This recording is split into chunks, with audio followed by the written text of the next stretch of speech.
નમસ્કાર ખેડૂત મિત્રો, આજે તારીખ 19 નવેમ્બર 2024 આજની સવારની હવામાન અપડેટની અંદર માહિતી મેળવી તો જેમની અંદર ગુજરાતનું બપોર દરમિયાન મહત્તમ તાપમાન અને રાત્રિનું લઘુત્તમ તાપમાન કેવું જોવા મળશે તેની માહિતી મેળવીશું. હવામાનમાં ફેરફાર થશે કે નહીં, ઠંડીનું જોર ક્યારથી વધશે, કડકડી ઠંડી ક્યારે પડશે તેની સંપૂર્ણ માહિતી મેળવીશું.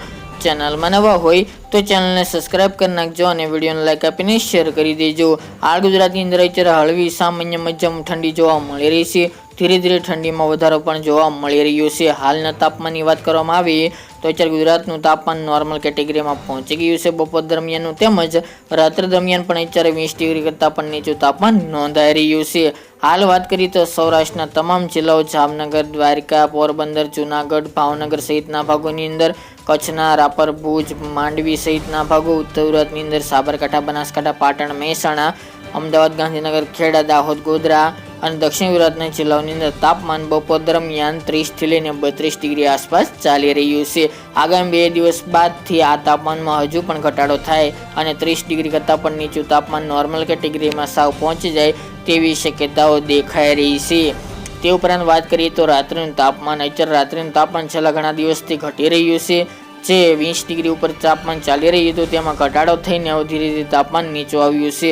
હાલની વાત કરીએ તો આજે પણ ગુજરાતના અનેક ભાગોની અંદર તાપમાન 18 ડિગ્રી આસપાસ નોંધાઈ શકે છે. ઉત્તર ગુજરાત અને કચ્છના જે બોર્ડર લાગુ વિસ્તાર છે જેમાં ખાવડા, ધોળાવીરા, અડેસર, રાપરના અમુક ભાગો તેમજ ઉત્તરની અંદર રાજસ્થાન બોર્ડર લાગુ વિસ્તાર, અંબાજી, આબુ, હિંમતનગર, ડીસા તેમજ પાલનપુર છે, થરાદ, વાવ, રાધનપુર, સુઈગામ સહિતના ભાગોની અંદર તાપમાન 17 ડિગ્રી સુધી જોવા મળે તેવી શક્યતા રહેલી છે. બાકી સૌરાષ્ટ્ર, દક્ષિણ ગુજરાતની અંદર તાપમાનનો પારો 18 ડિગ્રી ઉપર જોવા મળશે, 18 થી 20 ડિગ્રીની રેન્જમાં.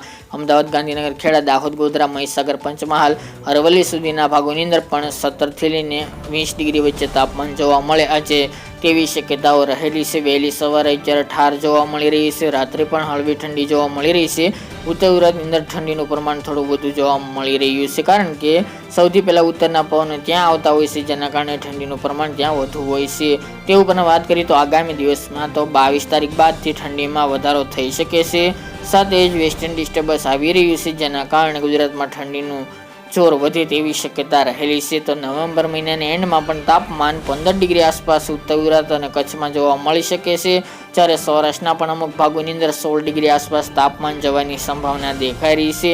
વાત કરીએ તો 15 ડિગ્રી આસપાસ ઉત્તર ગુજરાતની અંદર રાજસ્થાન બોર્ડર લાગુ વિસ્તાર, અંબાજી, આબુ સહિતના ભાગો હોય, સાબરકાંઠા, બનાસકાંઠા, પાટણના, મહેસાણાના ભાગો, અમદાવાદ, ગાંધીનગર, દાહોદ, ગોધરા, મહીસાગર, પંચમહાલ, લુણાવાડા સહિતના ભાગોની અંદર તાપમાનનો પારો 15 થી લઈને 17ની રેન્જમાં 22 તારીખ બાદ જોવા મળશે.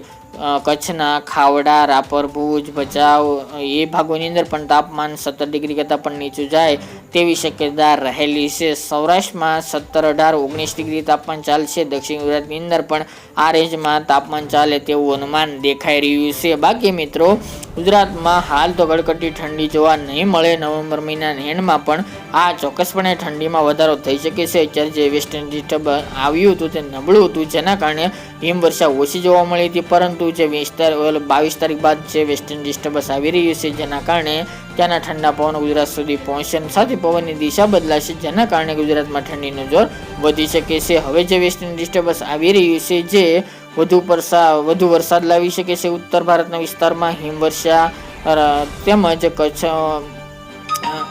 જમ્મુ કાશ્મીર, લેહ લદ્દાખ સહિતના ભાગોની અંદર ભારે હિમવર્ષા અને વરસાદ જોવા મળશે જેના કારણે ગુજરાતમાં ઠંડીનું જોર વધી શકે છે. બાકી ગુજરાતમાં હાલની અપડેટ મુજબ કોઈ સિસ્ટમ કે કોઈ વરસાદની સંભાવના જણાતી નથી. કોઈ હવામાનમાં ફેરફાર આવે તેવા પણ સંજોગો જણાઈ રહ્યા નથી. બાકી હવામાન સાવ સૂકું જોવા મળશે, આકાશ પણ સાવ ખુલ્લો જોવા મળે તેવું અનુમાન દેખાઈ રહ્યું છે. બાકી ગુજરાતમાં હમણાં માવઠું થાય તેવા સંજોગો પણ જોવા મળતા નથી. તો મિત્રો, આ અત્યારની વહેલી સવારની અપડેટ. ફરી એક નવા વિડીયો સાથે મળીશું.